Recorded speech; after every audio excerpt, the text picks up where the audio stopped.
We got a short section just looking at usage and grammar and punctuation, and then we have a longer passage which is more about interpretation and just reading comprehension in general. Okay, here we go. Ghost signs. Seeing remnants of outdoor advertisements from a bygone era, comma. They're called ghost signs, period. So 16, seeing remnants. We are given a choice here. We can leave it as seeing remnants, or we can change it to the sight of remnants, to see remnants, or No. okay. Now, they are called ghost signs. What are called ghost signs? Not the sight of them, right? Or not to see them, but the remnants themselves are the ghost signs. So the number 16, this they has to refer back to this, and it should be remnants because they refers to the remnants. Okay, remnants of outdoor advertisements from a bygone era, they are called ghost signs. A bygone era. Okay, now we can leave it as a bygone era, or we can change it to a bygone era that is no more, a bygone era of another time, or a bygone era of times past. The word bygone means something of a past time, something of times past. All three of these choices are redundant. You've already said that it comes from times past when you say that it's bygone. Therefore, the only right answer is no change. You do not want to repeat the same idea of bygone again. Okay, it's enough just to say bygone era. They are called ghost signs, and he puts that in quotations. I search for them on city streets, in town squares, and along country roads. Period. Some are weather-beaten billboards. Now, a semicolon attaches two sentences that are complete but closely related. Others are faded murals painted years ago on the sides of old buildings. That is a complete sentence, and so is this, but they're very closely related. So you use a semicolon to connect them. Okay. It would not be technically wrong to put a period and capitalize others, but this is actually a bit better because you're telling the reader that there's a close association between these two sentences. Okay. Whatever words remain, fruiterer, apothecary, gramophones, panhandle coffee. So a fruiterer is somebody that sells fruit. Apothecary is a pharmacist of sorts, somebody that prescribes medications or potions. Gramophone is basically a record player, the old record players with the vinyl records. And Panhandle Coffee must have been the name of a coffee company. So he's giving examples, right? And he's putting dot, dot, dot between the examples. But look at the end at Panhandle Coffee, there's a dash. Now, dashes can be used for parenthetical statements or in place of parentheses. But remember what I always said about symmetry, right? If you have something after, you have to have the same thing before. So if you have a dash here, you need a dash here, okay, to set off these examples. And the only answer that does that is G, remain. So you see, whatever words remain, dash, fruiterer, apothecary, gramophone, panhandle coffee, dash, are often barely legible, meaning you can barely read them. Barely legible, comma, pale fragments of yesterday's consumer culture should strike me as silly or sad. Okay. Um, so this is incorrect, right? Because this is an active verb, right? Culture should strike me. You already have an active verb in the sentence. Legible, barely legible, right? Are is the active verb, are barely legible, pale fragments of yesterday's consumer culture. That should strike me as silly or sad. You need a that in there to make this correct because you don't want should to be the active verb. Okay? That's very important in terms of construction of a sentence because it gets confusing otherwise. Otherwise, it sounds like consumer culture should strike me as silly or sad. It sounds active, and it's really not. It's a passive verb. That should. So the right answer to 19 is B. So let's read that sentence. Are often barely legible, pale fragments of yesterday's consumer culture that should strike me as silly or sad, period. After all, comma, there they are, there's a colon, advertising products and businesses that no longer exist. Okay. There they are. What are they? They are the ghost signs, right? And we have a a colon here that should tell you something very specific or be a substitute for they, right? All of my bodily aches, colon, my shoulder, my knee, my foot, right? You're basically restating something. So they, the ghost signs, advertising products and businesses that no longer exist. You've got a colon there. Now you could leave this, okay, or you can change it. The real issue here is punctuation. Do you need a comma after this? Do you need a comma between products and businesses? Do you need a semicolon between products and businesses? Do you need any of this punctuation? Or is it perfectly correct to say advertising products and businesses that no longer exist? First of all, when there are only two things connected by an and, a list of only two, you do not need a comma. So basically, this is wrong. H is wrong. Second of all, you don't put a comma before that. Okay? Never do you put a comma before that. So this one is wrong. Third of all, the semicolon is totally out of place. We use it to separate complete sentences or to make long lists that have commas within each item, none of which applies here, because if you put a colon here, a semicolon here, essentially businesses that no longer exist is not a sentence. So it can't be right. Right? So the only right answer is no change, 20F. Oh, after all, there they are, colon, advertising products and businesses that no longer exist, period. No punctuation needed there. Yet they themselves survive without apology, comma, with instead their simple claims and complex colors. Okay. Now here's another question of grammar. Let's take the word instead out. Let's just do the sentence without the word instead. Yet they themselves survive without apology with their simple claims and complex colors. That's perfectly correct. You've got a comma and a subordinate prepositional type phrase. But then you're putting the word instead, and it's a pause, okay? It's a, basically, it should be cordoned off from the rest of the sentence. You might say with, as a matter of fact, or with, coincidentally, or with, surprisingly, or with, instead. This pause needs to be cordoned off by commas. So even though it looks like you're putting too many commas here, it's actually correct because you want to isolate instead between two commas. So what you would say here is, yet they themselves survive without apology, comma, with comma instead, comma, their simple claims and complex colors. So the right answer to 21 is B. Okay. The contrast draws me in every time. I collect ghost signs, not the signs themselves, but photos of them. I collect ghost signs, period. Not the signs themselves, comma, but photos of them. Now, I got to be honest with you. This is a sentence fragment, but it's not underlined, right? So we don't need to address it, but not the signs themselves, comma, but photos of them is not a complete sentence, and yet there's a capital here and a period here. So there's a sentence fragment here. But that's not a question, so we're not going to address it. So 22, driving home from school one chilly October evening, comma, my collection got its start. Okay. My collection got its start.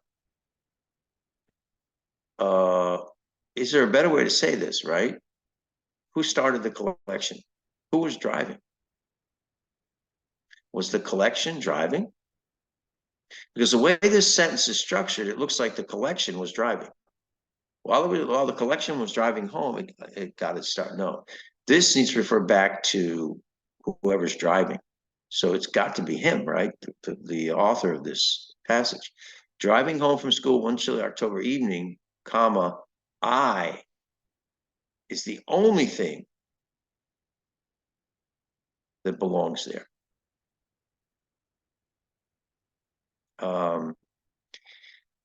And so what I would say here is driving home from school one chilly October evening, I started my collection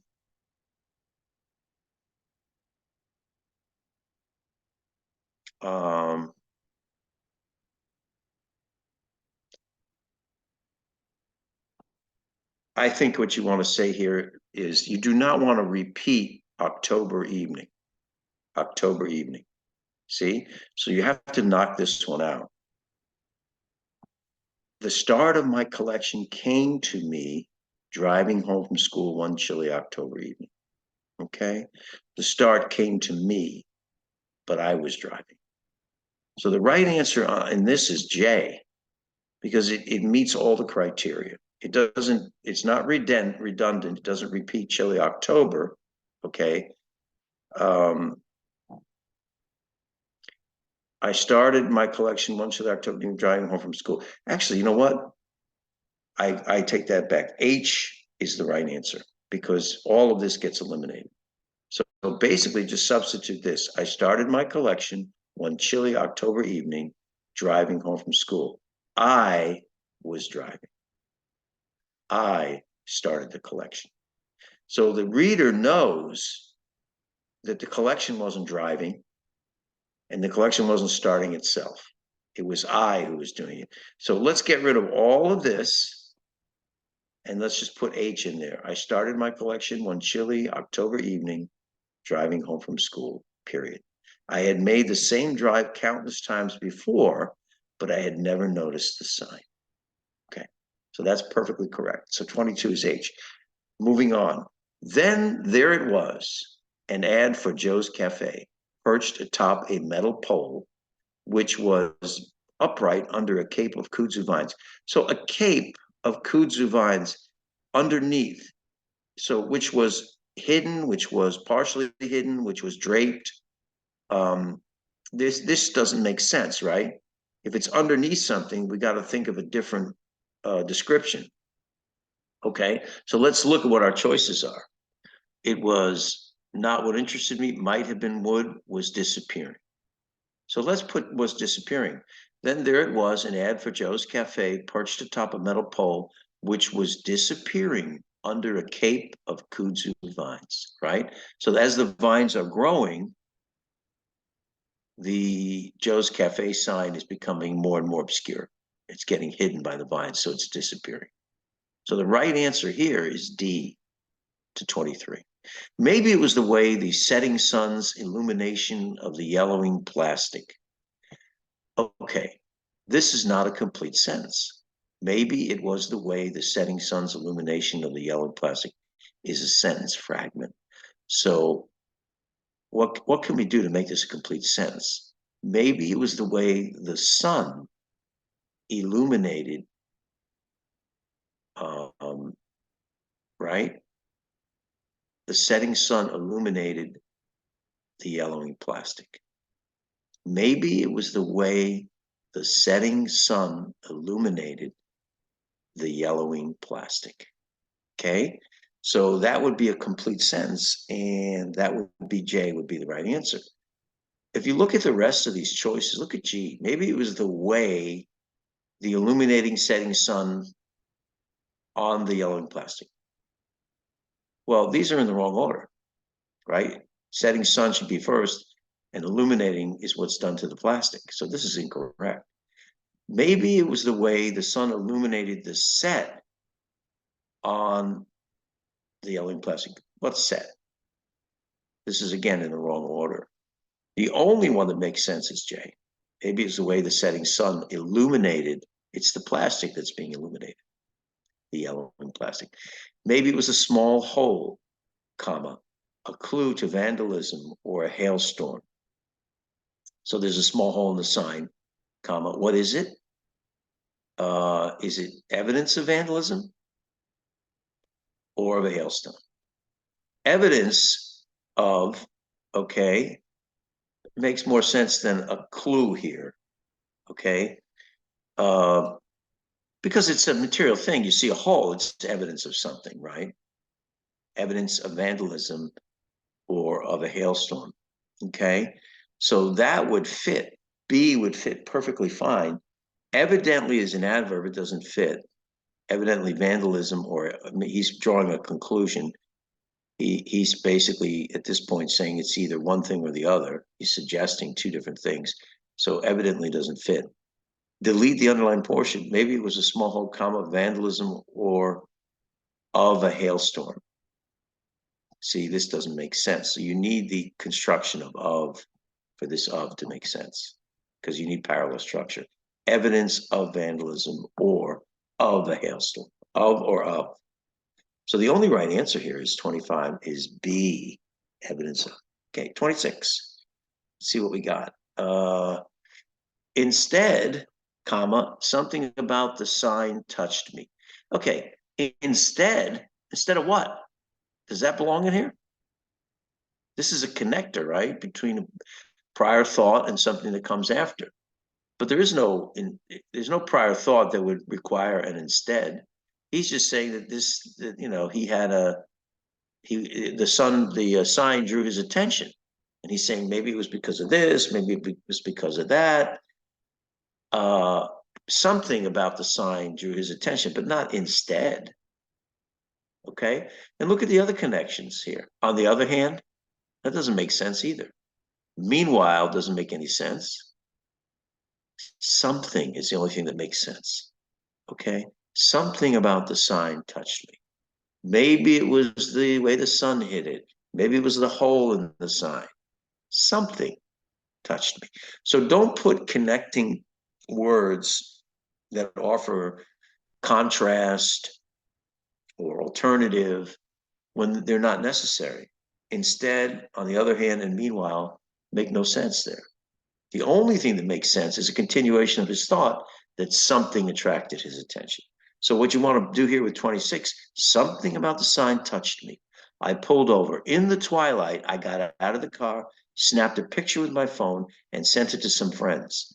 I vowed to return with my camera to better capture the forlorn, meaning kind of lonely and sad, luminous, shining, exuding light, beauty of my discovery.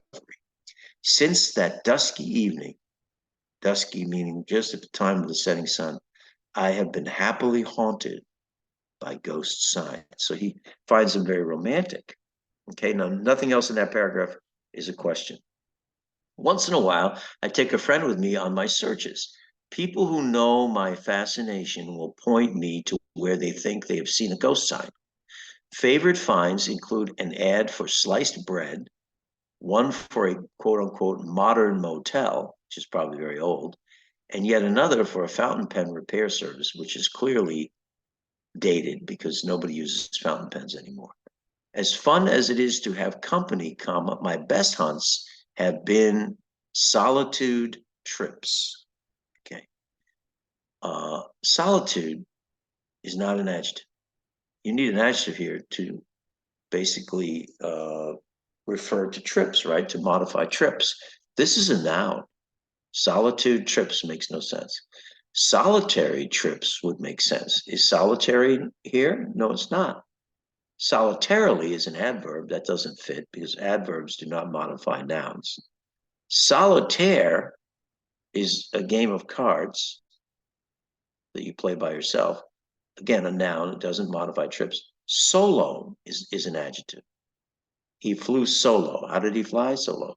Solo trips. As fun as it is to have company, my best hunts have been on solo trips when I go by myself. I appreciate the beauty of ghost signs more when I, comma, like the signs, comma, am alone, meaning solo. Okay, so let's go through that. 27, the right answer is solo. That's D. The other two do not fit. Okay. I appreciate the beauty of ghost signs more when I like, comma, the signs. That makes no sense. Okay, like, it doesn't mean that you feel friendly towards someone. It means that you're similar to something in this case. I, comma, like the signs, comma, am alone. So the only right answer to 28 is G. And you see how where you place uh, excuse me, it's H. I like the signs. See, the comma separates like the signs. H is the right answer, 28. But you see what happens when you change the location of the comma? It becomes I like, meaning I feel friendly towards you, instead of similar to the signs. So the word like can be used in different ways, but literally the placement of the comma changes the meaning of the word like, which is why the punctuation here is so critical. So what you want to do is say I, comma, like the signs, comma, am alone. Okay? So the right answer to 28 is H. 29, for the sake of logic and cohesion, paragraph 2 should be placed where it is now, before paragraph 1, after paragraph 3, after paragraph 4. Well, what I would say in this case is let's look at the progression of paragraphs, okay? Let's see if it makes sense. Okay, we're starting out with remnants of outdoor advertisements from a bygone era. So they're called ghost signs. So we're introducing our topic in the first paragraph. And then we're talking a little bit about his hobby. He's explaining that he looks for these things. And gives some examples. So this is a very good introductory paragraph, okay? Basically talking about ghost signs and introducing the topic of ghost signs, okay? Paragraph 2, it says, yet they themselves survive without apology. They no longer exist. The businesses are gone, but the signs don't apologize for still being there. This makes a perfect connection. Well, why are you still here, sign? Your business is long gone. You don't belong here anymore. Well, he's basically doing a personification of the signs. He's anthropomorphizing the signs. He's saying, oh, the signs aren't apologizing for being there, even though the businesses are long gone. So this transition makes perfect sense. They themselves survive without apology, even though the businesses are gone. Okay, so that's all beautiful. Now we look at 2. Does 2 belong here? I collect ghost signs, not the signs themselves, but photos of them. Driving home from school in chilly October, my collection got its start. We know that we changed the wording on that, but the idea is there. I had made the same drive countless times before, but I had never noticed the sign. Okay. Should this come after the first paragraph, or should it come before the first paragraph?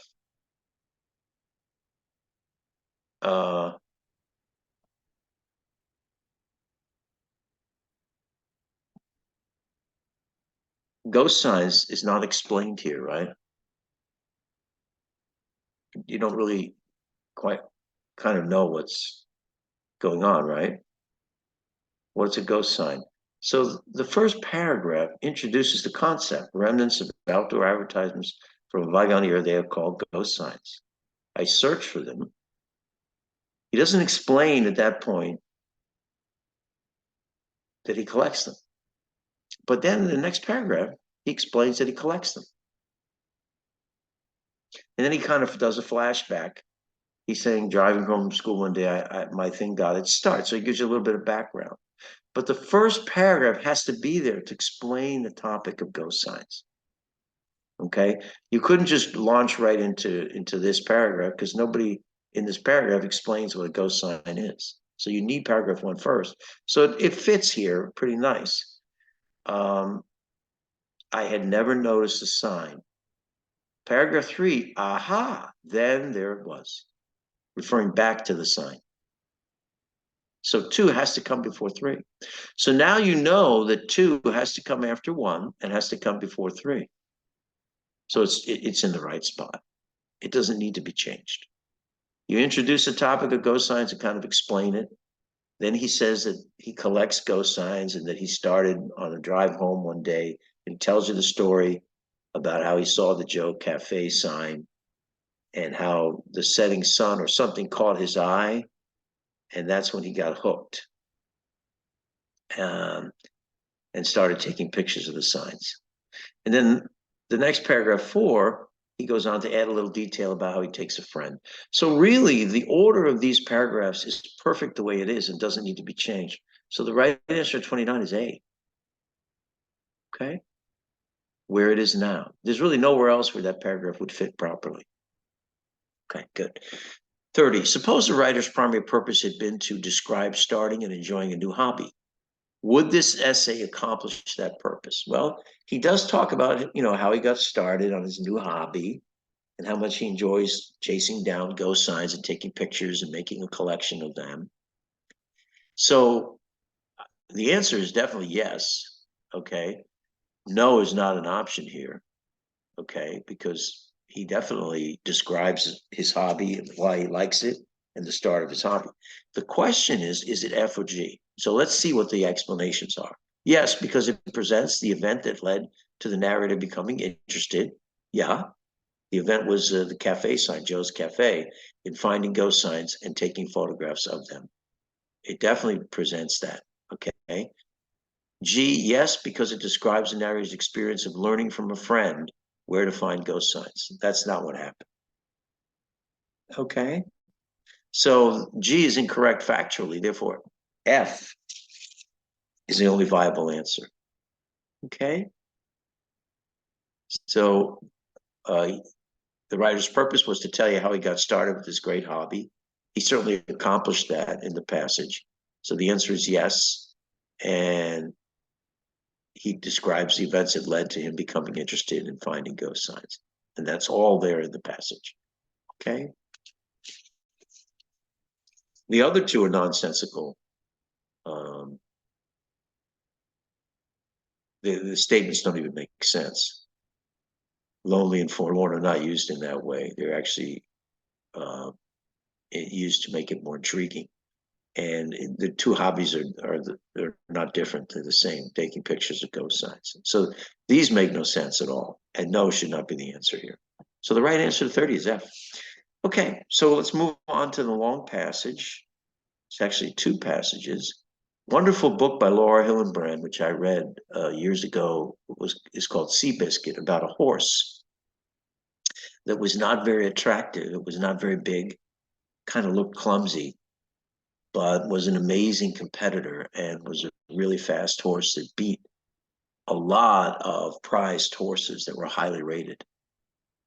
So the story of Seabiscuit is a story of an underdog horse that was underestimated, who wound up doing great things, and the story of his trainer and also his jockey, both of whom went through their own difficult times, almost in parallel with the horse, and how all three of them accomplished great things. It's a wonderful read. If you're interested in a good book to read on the weekends, I would recommend Laura Hillenbrand's book, Seabiscuit, An American Legend. There also is a movie that was made about the story, and there's a museum up in Saratoga, New York, where you can see some of the equipment that Seabiscuit used, his horseshoes and his bridle, his saddle, and there are pictures and so on and so forth. So it's a wonderful story. And if you haven't seen the movie, you can definitely watch the movie. And Tobey Maguire plays the jockey in the movie. Anyway, so this passage is by Laura Hillenbrand. And the horseless carriage was just arriving in San Francisco. That's the car, the horseless carriage. They referred to it back then as the horseless carriage. The horseless carriage was just arriving in San Francisco, and its debut was turning into one of those colorfully unmitigated disasters that bring misery to everyone but historians. So the debut of cars in San Francisco was not a very pleasant thing. It was a disaster. Consumers were staying away from the quote unquote devilish contraptions. They didn't understand them. They were foreign in droves. Lots of them were staying away. In San Francisco in 1903, the horse and buggy was not going the way of the horse and buggy. In other words, in 1903, they continued to use horses and buggies, and they thought they would continue for a long time. For good reason. The automobile, so sleekly efficient on paper, was in practice a civic menace. It was dangerous, belching out exhaust smoke, kicking up storms of dust, becoming hopelessly mired, meaning stuck, in the most innocuous looking puddles. So little puddles would cause the car to get stuck, and tying up horse traffic, getting in the way of the horse and buggies. Incensed, angered, local lawmakers responded with monuments to legislative creativity. This is a metaphor. In other words, they passed laws, which were called monuments by the author here. The laws of at least one town required automobile drivers to stop, get out, and fire off Roman candles every time horse-drawn vehicles came into view. In other words, warning them that there was a car, which is ridiculous if that's actually was a law. Massachusetts tried and unfortunately failed to demand that cars be equipped with bells that would ring with each revolution of the wheels. Can you imagine how noisy that would be? In other words, to warn people they were coming. In some towns, police were authorized to disable passing cars with ropes, chains, and wires. In other words, they didn't want them to run at all, just to stop them where they were. San Francisco didn't escape the legislative wave. Bitter local officials pushed through an ordinance, that's basically a law, banning automobiles from all tourist areas. Well, all of San Francisco was a tourist area, effectively exiling them from the city. Basically, cars couldn't come into the city of San Francisco. Nor were these the only obstacles. The asking price for the cheapest automobile amounted to twice the $500 annual salary of the average citizen. So the cars were expensive. People only made $500 a year back then. The car might cost $1,000. Some cost 3 times that much, $1,500. And all of that bought you was 4 wheels, a body, and an engine. Accessories, see the quotes there? Were they really accessories? That's what she's kind of raising a question. Like bumpers, carburetors, and headlights had to be purchased separately. Well, they're not really accessories. They're absolutely necessary. That's why she puts in quotes. She's kind of indicating to you that it's silly to call them accessories. Okay. Navigation was a nightmare. In other words, finding out where to go. The first of San Francisco's road signs were only just being erected, hammered up by an enterprising insurance underwriter who hoped to win clients by posting directions into the countryside where drivers retreated for automobile picnic parties, held out of view of angry townsfolk. So it's like a small group of people that own cars and they kind of stick together and they have their little parties out in the countryside. And this insurance guy wants to insure their cars. So he's trying to put up signs to, help them to curry favor with the group. The first automobiles imported to San Francisco had so little power that they rarely made it up the hills. And you know that San Francisco is very famous for being a very hilly city, extremely steep hills. It's even hard sometimes to walk up those hills. Okay. The grade of 19th Avenue was so daunting for the engines of the day, the grade meaning the steepness of the hill, that watching automobiles straining for the top of the hill became a local pastime. So people would sit there and see whether or not the car could make it to the top of the hill, because the engines weren't really strong enough to go up that grade. Okay, so that's a little description about how difficult it was initially when cars were introduced into the San Francisco area and other parts of the country. Passage B by Peter Carlson. In the mid-1950s, Ford Motor Company was building not one, not two, but 18 varieties of Edsel, including a convertible and a station wagon. So Ford was going all in. They were going to make the Edsel a major product for their company. 18 varieties. They created a push-button transmission, which is what we have today, right? But they did it way back in the 50s and put it in the middle of the steering wheel, where most cars will have a horn, okay? And they fiddled with the front end, where other cars had horizontal chrome grills, in other words, where the air will come through the grill. The Edsel would have a vertical chrome oval in its grill. It was new, it was different. So instead of putting horizontal grill in, they put a vertical grill in. Unfortunately, it didn't work.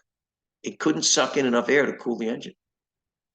They had to keep opening up the oval to get more air in there, says Jim Arnold, who was a trainee in Etzel's design shop, and it didn't look as good. So basically, the design was flawed because it would cause the car to overheat. Etzel didn't have its own assembly lines, so the cars were produced in Ford and Mercury plants, which caused problems. Every once in a while, an Etzel would roll past workers who were used to Mercuries or other Fords. Confused, they sometimes failed to install all the parts before the Etzel moved on down the line. So the Etzel was not a car they were used to putting together, so they made mistakes. Cars without parts can be a problem, of course, but other aspects of the Etzel juggernaut, the Etzel marketing movement, worked perfectly. The hype, the advertising. For instance, the Etzel PR, public relations team, touted the glories of the cars, but wouldn't let anybody see them. So it was like a big mystery. They kept talking about them and talking about them, but they wouldn't show the car. That was to get people interested. When they finally released a photo, it turned out to be a picture of the hood ornament, just the hood ornament, nothing else of the car. And hundreds of publications actually printed it. So basically, they're teasing you. They're teasing you. They're talking about the Etzel, no pictures. Finally, when they do show you a picture, it's just a tiny little part of the car. You can't see the rest of it until it comes out. So this is like a PR, public relations campaign, advertising hype. On September 4th, 1957, that was the day, proclaimed by Ford as E-Day, Etzel Day, nearly 3 million Americans flocked to showrooms to see this mysterious Etzel. Unfortunately, very few of them bought the Etzel. Quote, "We couldn't even get people to drive it," says C. Gail Warnock, Etzel's public relations director. They just didn't like the car. They just did not like the front end. So when people finally got a look at the car, they didn't like it. It wasn't very popular. But styling was hardly the worst problem. Oil pans fell off, trunks stuck shut, paint peeled, doors failed to close, and the much hyped Teletouch, the push button transmission, had a distressing tendency to freeze up. People joked that the Etzel stood for every day something else leaks. So not only was it unattractive physically, but mechanically, it was inadequate. It was prone to all kinds of problems and breakdowns. Another major problem was caused by bad luck. Aha, bad timing. The Etzel was an upscale car, meaning a luxury vehicle like a Lexus or a Mercedes, upscale. Launched a couple of months after a stock market plunge caused a recession. Sales of all premium cars plummeted. So there's less money to spend. People are less likely to buy a luxury car if they're having money issues. So not only was the Etzel unattractive and mechanically deficient, but it was introduced at a time when people didn't have a lot of spending money. So nobody's buying the car. Before E-Day, Etzel's hype meisters, the advertisers, the masters of hype, promised to sell 200,000 cars the first year. Actually, they only sold 63,000, a big disaster, a failure. Sales then dropped below 45,000 the second year and only 2,800 the third year. And then Ford pulled the plug, meaning they just stopped making the Etzel. So the Etzel was a disaster.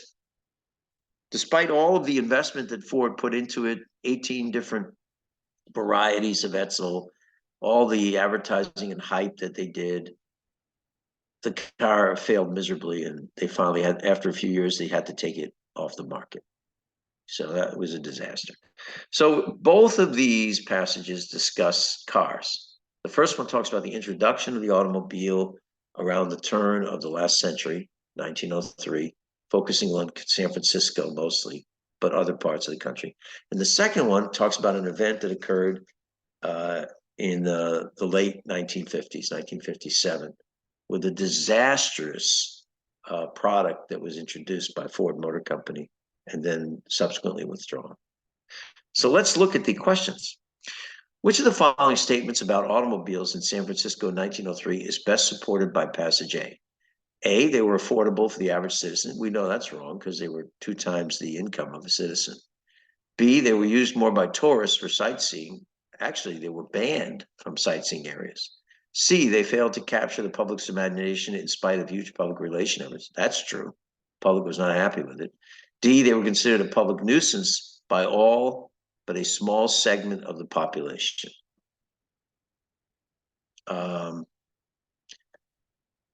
San Francisco, 1903, right? Go back to the beginning of the passage.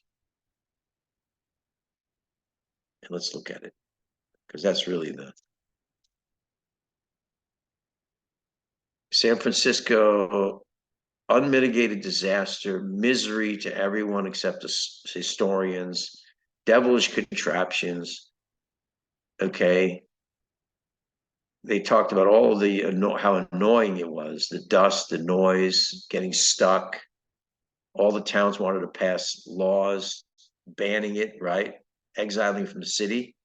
So basically, when you look at that, the right answer is they were considered a public nuisance by all but a small segment of the population, specifically the people that owned the cars. So the right answer to 11 is D.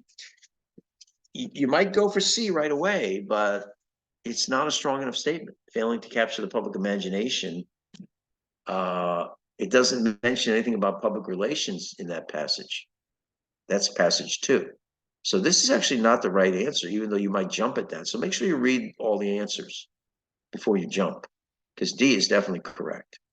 12, which of the following terms in passage A is used more figuratively, metaphorically, than literally?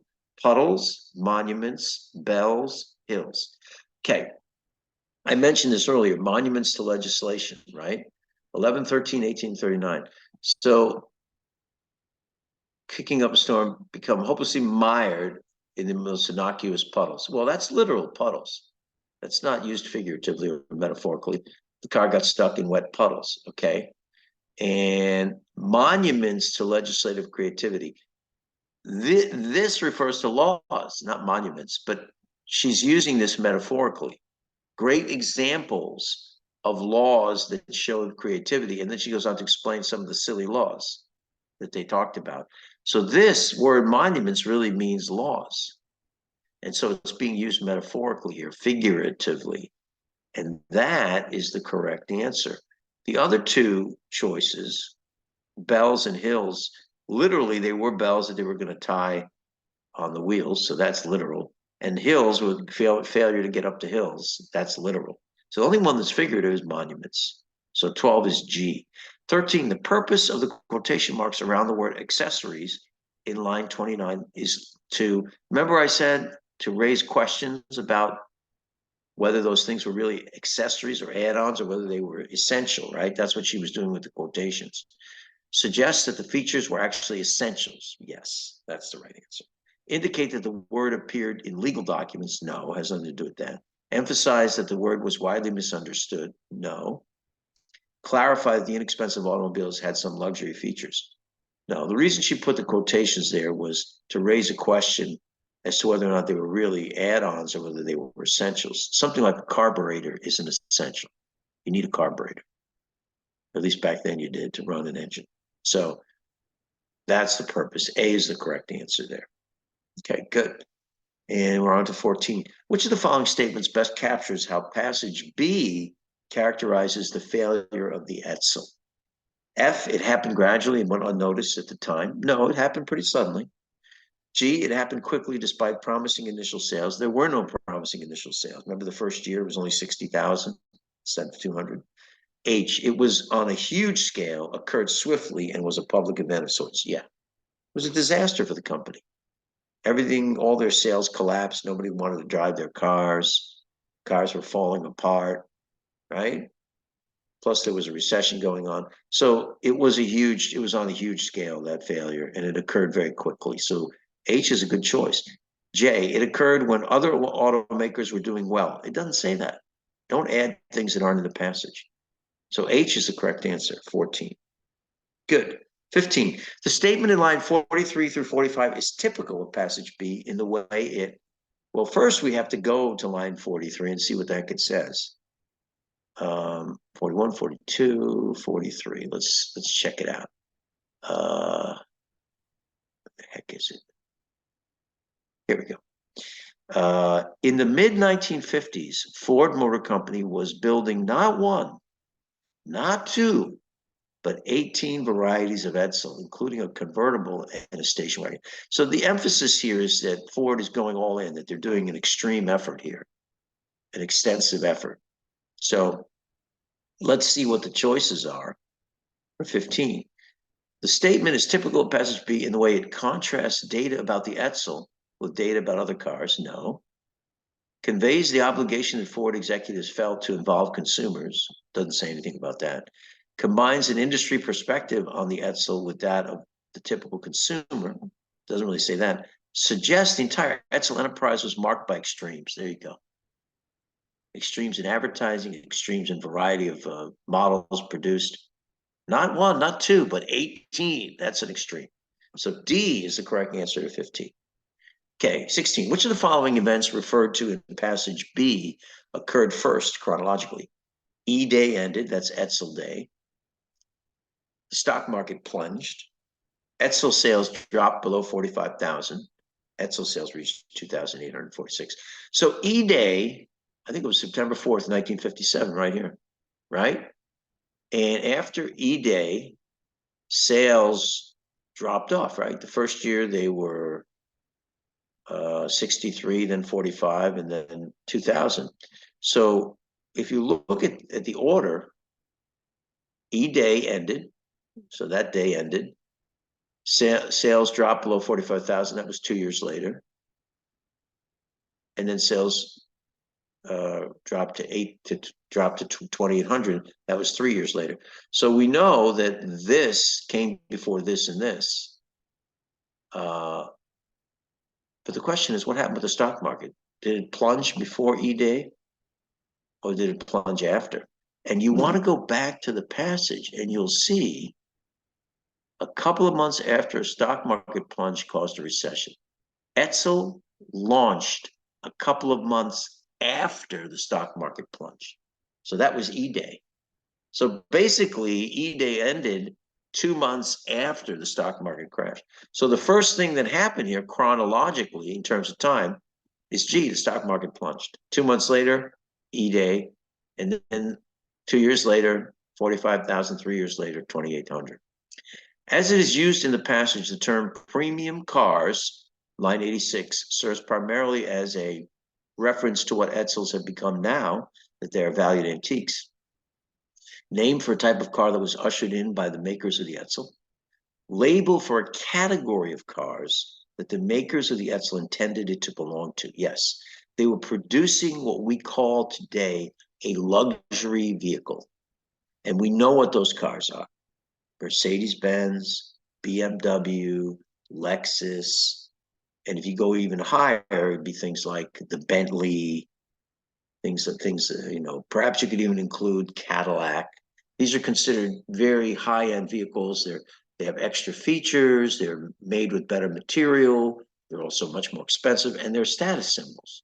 When people drive around in a big Mercedes, everybody looks, oh, he's rich. He's successful, right? People use cars as status symbols. So what they were trying to do with the Edsel was make it a luxury vehicle or a premium car. So C is the right answer here. Premium car is the label for a category, luxury cars, that Edsel was trying to get into. 17 is C. By the way, the richest people never drive luxury vehicles. The wealthiest people that I've known in my life drive beat up old Corollas because they don't want anyone to know how rich they are. When you see somebody driving a big ass Mercedes, most likely they got a giant loan for it. They don't even really own it. That's just my own observation.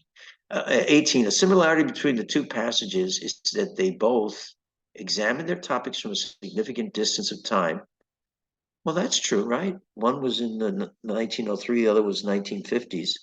So they're looking back at that. So F is a possible answer.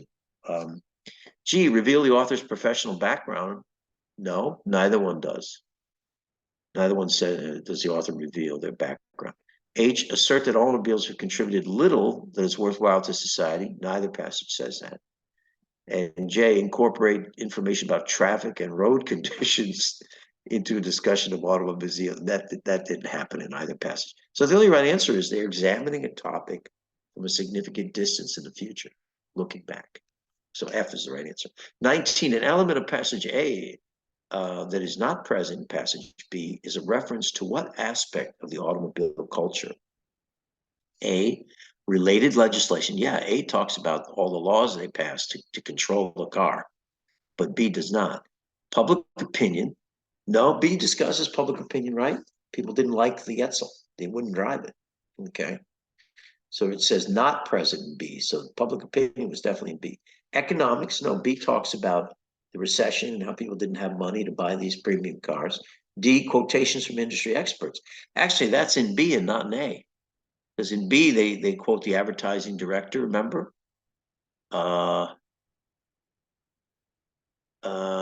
think, yeah, Gail Warnock, Etzel's public relations director. So they quote experts in B, but not in A. So that one's wrong too. So the only right answer here is legislation. That was discussed in A. All the laws that they were talking about passing, banning cars from San Francisco, putting bells on the wheels, launching Roman candles to warn horse and buggies that there was a car coming. All those laws were discussed in the first passage, but not the second. Okay, 20. If publicity experts had been assigned to build enthusiasm for the cars mentioned in passage A, using the methods described in passage B, what were the methods? Talk about the vehicle, don't show it, raise people's curiosity, make it a mystery. So it's all hyped up, right? Everyone's excited. What's the Etzel like? And then what did they do? They showed one little hood ornament of the vehicle. So they entice you even further. They tease you, right?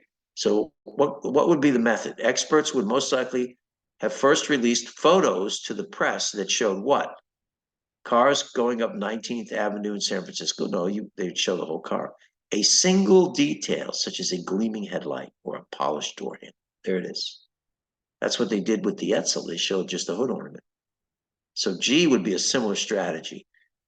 H, the meticulous work done along the assembly line. No, you wouldn't be showing that. An attractive young couple smiling as they enjoy a car ride past horses grazing in a pasture. No. So the strategy was mystery, enticement, teasing, show a little bit of the car, make people curious. And that's what a single detail would be like. So G is the right answer to 20. Okay, guys. So we're going to stop sharing and now we move on to our vocabulary, which is fun today. Here we go. So some of these words we're repeating, but it bears repetition so that you guys will memorize them and use them in sentences when you're writing and when you're speaking. Make them a part of your working vocabulary. Now, I just want to describe some to you. Your reading vocabulary, your speaking vocabulary are very different things. You understand a lot more words when you read than you actually use when you speak. So the average high school graduate knows about 20,000 words that they use in conversation. The average college graduate knows about 40,000, so twice as many. And if you have an advanced degree, like a PhD or a medical degree or a law degree, that number goes way up. But you remember your working vocabulary is smaller than your reading vocabulary. So when you need to speak or to write, you're not using as many words as you understand when you read. The goal is to expand your speaking and writing vocabulary so that you can make use of these words to communicate when you're writing or when you're speaking. So a lot of times we will repeat words, but that's because I want those words to be ingrained in you so that one day you find yourself actually using those words. Okay. And the larger your vocabulary, the better a communicator you are. The better you can share ideas and descriptions and concepts. So you want to make these words not just words that you understand when you read, but words that you actually write down when you're writing an essay or a story. Okay. So what does mural mean? Anybody? A work of art done on the wall. Yeah, it's like a painting on a wall, a work of art that's executed directly on the wall. And are murals generally little or big? Big. Gigantic, right? Now, I want you guys to look up the name of a person who may be the most famous muralist, painter of murals in the Western world. His name is Diego Rivera, Diego, first name Rivera, Rivera. Diego Rivera was a Mexican mural artist who did some of the most famous mural paintings. And all you have to do after we finish is Google his name, just put Diego Rivera murals and take a look at some of the pictures of the murals that are in, many of them are in Mexico City. Some of them are here in private collections in the United States. Okay, mural. Forlorn. What does it mean to be forlorn?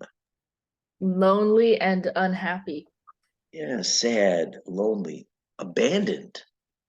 People abandon you, leave you by yourself. You know, it's a very sad thing. It's not just about being sad, it's about being sad and alone, forlorn. Okay, good. Contraption. What is a contraption? A device or machine that appears strange. Yeah, it's a negative word. Yeah, well, what's that contraption? You wouldn't say that about your brand new car. If you know, it's a machine that's either poorly made or it's unsafe or it's too complicated or it's ugly. What the heck is that contraption? It's kind of a derogatory term for some kind of a machine. Okay, menace. What's a menace? A person or thing that is likely to cause harm. Yeah, something that's a threat, something that's dangerous. He's such a menace in the kitchen. He spills stuff all over the place. He's a menace. He's dangerous. Belch. What does it mean to belch? It's not very polite. Burp. Yeah, it's a giant burp, but it's bigger than a burp. It's like, oh, gas is coming up in a big, big burp. It's kind of louder than a burp. It's a belch. So if you belch, you better say, excuse me. Okay. Mired. When you're mired, what happens to the car when it's mired in the mud? Stuck. Yeah, it's stuck in the mud. It's mired, weighed down, can't move, mired. Innocuous. What is it when something is innocuous? Not harmful or offensive. Yeah, like, this medication is innocuous. It won't hurt you. It might make you feel better, but it's not going to hurt you. It's innocuous. Okay. So this is basically not harmful. Ordinance. An ordinance is a type of, A order or decree. yeah, it's like a legislative act enacted by like the town council or the county executives, some kind of legislative act mandating that you do something. So like an ordinance that says you can't leave your garbage cans outside if it's not garbage day, that kind of thing. Okay, chrome. Interesting word, chrome. What is chrome? It's a hard metal made of chromium and other metals. Yeah, it's the finish on a lot of things. Appliances in the kitchen can be chrome covered. The bumper of your cars can be chrome covered. So it's like a coating of chromium, which is a metal, maybe mixed with other metals. It forms like a silver coat, which is very shiny. It doesn't rust, doesn't tarnish, doesn't stain. Chrome. So chrome is, like the chrome could be on your faucet in your kitchen or in your bathroom or the shower head, that kind of thing. Okay, elegy. What's an elegy? A song or poem for the dead. Yeah, it's a poem that's usually very reflective, very emotional, and lamenting the passing of a person or even a dog, right? Or something that you loved, a bird, anything. A lament for the dead, an acknowledgement that somebody died and that you're sad about it. Okay, so the words we're going to go over real quick, I know it's getting late, is innocuous. Okay, it comes from the Latin, which means, and we break it up. Okay, let's look at the word in, prefix in meaning not, okay, and then innocuous, which comes from nocere, Nocere, which and pronounced actually in Latin, it's nocere, but it means to do harm. So not doing harm, innocuous. Now we see examples of this root, nocere, right? The Latin root in the Latin expression for physicians that was used for many, many years, primum non nocere, which meant first do no harm. In other words, when you're treating patients, make sure that your treatment is not worse than a disease. It doesn't make people sicker. Primum, first of all, primum non nocere, no harm. The other example of that would be noxious. A noxious chemical comes from the word nocere, which is to do harm. So a noxious chemical might be something like hydrochloric acid fumes, something that hurts you, a noxious chemical. Okay. And by the way, this word nocere came from the Indo-European word nex, which meant death. So somehow the word death got transmuted into harm.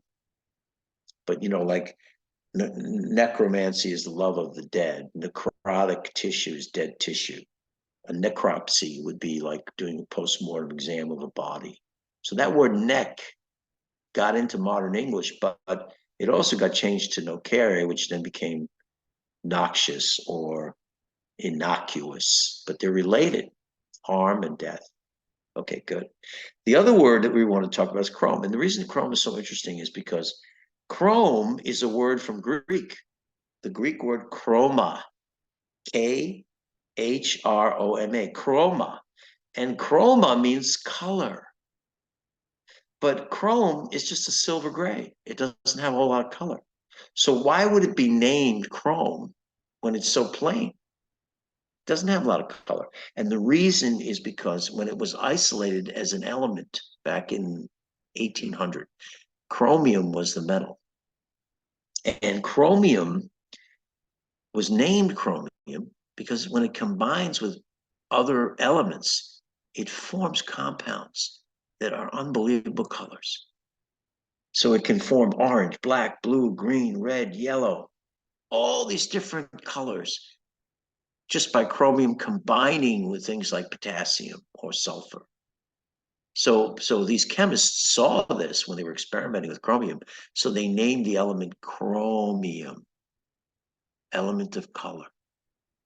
But the word chrome, you think of silver gray. Okay, but that's where the origin came from. By the way, just so you know this, chromium mixed with other elements inside emeralds, rubies, and pink sapphires. It's the chromium compounds in those precious gems that give them their characteristic color. Emeralds being green, rubies being red, and pink sapphires being pink. But it's actually chromium compounds that actually give those rare gems, those precious gems, their color. So we know that chromium can be a very colorful element when combined with other elements. Okay, guys, that's the end. Thank you for being patient. We went over a couple of minutes. And we're going to be in Spain for 2 weeks. So we will not be here next Tuesday or the Tuesday after. But we will be back the second half of October. So have a nice couple of weeks off. Review your vocabulary that we've done. And make sure you memorize all the words we've done up to this point.